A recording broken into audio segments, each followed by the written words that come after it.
পাঁচটি কারণে পাকিস্তান অপ্রতিরোধ্য।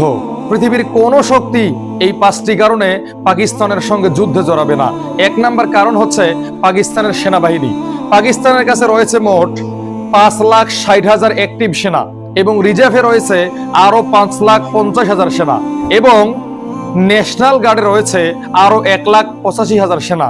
সুতরাং এই বৃহৎ সেনাবাহিনীর সামনে পৃথিবীর অন্য কোনো দেশ মোকাবেলা করতে গেলে তাদেরকে 100 বার চিন্তা করতে হবে।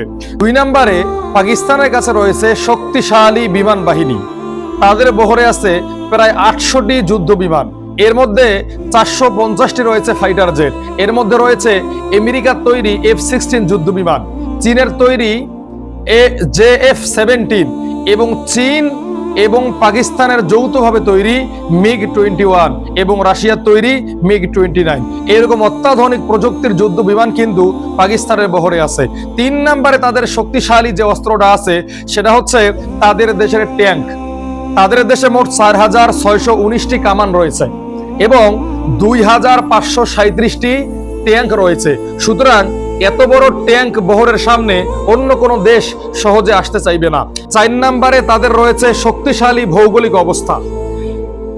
পাকিস্তানের উত্তরে রয়েছে উঁচু নিচু পর্বতমালা, দক্ষিণে উপকূলীয় অঞ্চল এবং পূর্ব ও পশ্চিমে বিভিন্ন ধরনের মরুভূমি।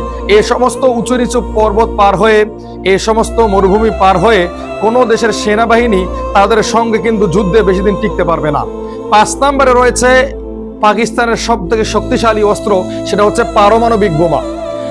আর এই পারমাণবিক বোমা যতক্ষণ কোনো দেশের কাছে আছে ততক্ষণ পর্যন্ত সেই দেশে কেউ হামলা চালাতে 100 বার ভাববে। কারণ পাকিস্তানের সাথে কেউ যদি যুদ্ধে জড়িয়েই পড়ে আর যদি পাকিস্তান এই যুদ্ধে হেরে যায়, তারা পারমাণবিক অস্ত্র নিক্ষেপ করে সেই দেশকে প্রতিহত করার চেষ্টা করবে। আর যে কোনো দেশের উপর পারমাণবিক অস্ত্র পড়লে সেই দেশ পুরোপুরি পঙ্গু হয়ে যাবে, অচল হয়ে যাবে। এতে কিন্তু তৃতীয় বিশ্বযুদ্ধের ঝুঁকিও বেড়ে যায়। মূলত এই 5টি কারণে পাকিস্তানের সঙ্গে কেউ যুদ্ধে জড়াতে চাইবে না।